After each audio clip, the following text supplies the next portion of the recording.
간멘 에세이 잊혀진 시간들. 세상의 범주에서는 어떻게든 자꾸 노출되고 대중에게 각인되어야 여러 가지 기회도 생기게 되어 있습니다. 그래서 심지어 눈도장이라는 말도 생겨났습니다.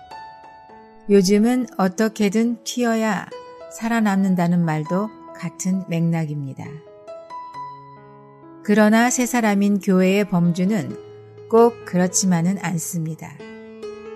물론 교회라고는 하나 세상의 원리가 지배하는 그런 영역은 여기서 말하는 교회에 해당되지 않습니다. 그리스도의 몸이자 그분 자신의 충만인 그 영역을 가리키는 말입니다. 한때 앞서서 봉사를 하던 사람이 어떤 이유에서건 지금은 그렇지 못할 수 있습니다.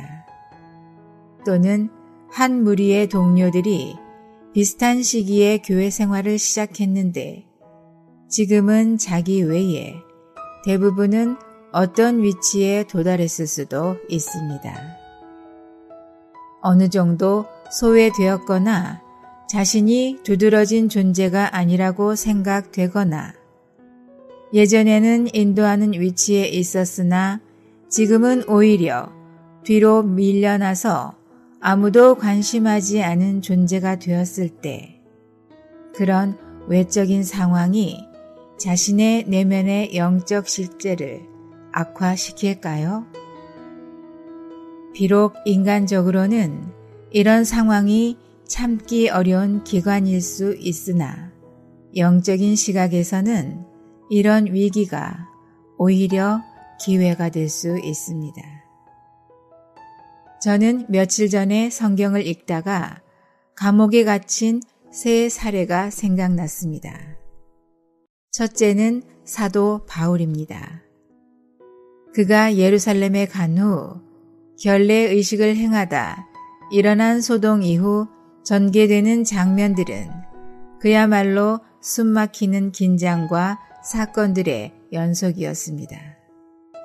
천부장이 오고 공회가 열리고 바울을 죽이려는 결사대가 생기고 밤 9시에 병력이 바울을 호위하여 약 60km를 이동시키고 유대인들이 변호사를 대동하여 벨릭스 앞에서 바울을 고소하고 총독이 말씀을 듣고자 하니 바울은 의와 심판을 강론하고 이렇게 긴박하게 상황이 전개되다가 갑자기 다음과 같은 말이 나옵니다. 그러면서도 그는 바울에게 돈을 받을까 하여 더 자주 그를 불러내어 함께 이야기를 나누었다. 2해가 지난 후에 보르기오 베스도가 사도행전 24장 26절 27절 위 구절에서 짧게 언급된 2해가 지난 후라는 부분이 제게 크게 다가왔습니다. 다른 사람들에게도 그러하지만 특히 신약 경륜을 수행하던 바울 사도에게 2년 동안의 감옥 생활은 낭비요, 큰 제약이었을 수 있습니다. 그런데 회복력 성경은 27절의 각주를 이렇게 적고 있습니다. 누가는 이 2해 동안 사도가 무슨 일을 했는지 밝히지 않는다. 사도는 이 땅에서의 주님이 움직임을 위하여 그분과 함께 시간을 보냈을 것이다. 그렇다면 그 기간은 그가 로마에서 상수하는 동안에 썼던 그의 서신들, 즉 신성한 계시에 있어서 가장 비밀하고 깊고 풍성한 골로새서와 에베소서와 빌립보서에 영향을 주었을 것이다. 이 서신들이 역대로 교회에 가져다준 공급은 이루다 말할 수 없다. 얼마 전에 이곳에서 한 동역자 형제님이 주님을 오랫동안 전시간으로 섬기는 비결에 대해서 말씀을 공급해 주신 적이 있습니다. 그 첫째가 우리가 본 이상이 객관적인 현실을 통해 시험받을 때를 잘 통과해야 한다는 것이었습니다. 말씀의 배경은 창세기에 나오는 요셉의 이야기입니다. 두 종류의 꿈을 꾼 후 그가 직면한 상황, 특히 감옥에 갇힌 가운데서도 요셉이 자신이 처한 상황에 눌리지 않고 당당하게 이기는 모습. 특히 요셉이 그들에게 이르되 해석은 하나님께 있지 아니하니이까 청컨대 내게 고하소서.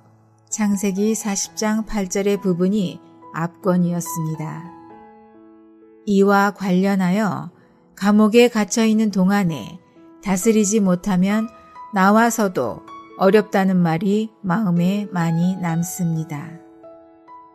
그 다음 요점은 감추인 생활이 필요하다는 것이고 마지막으로 일용할 양식을 위하여 구하는 기도는 결코 부끄러운 것이 아니다 라는 말도 실제적인 도움이 되었습니다.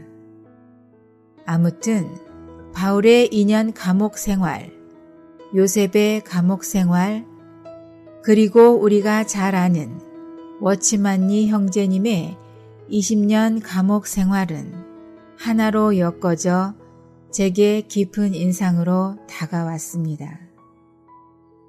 교회 생활은 영광의 때만 있지는 않습니다.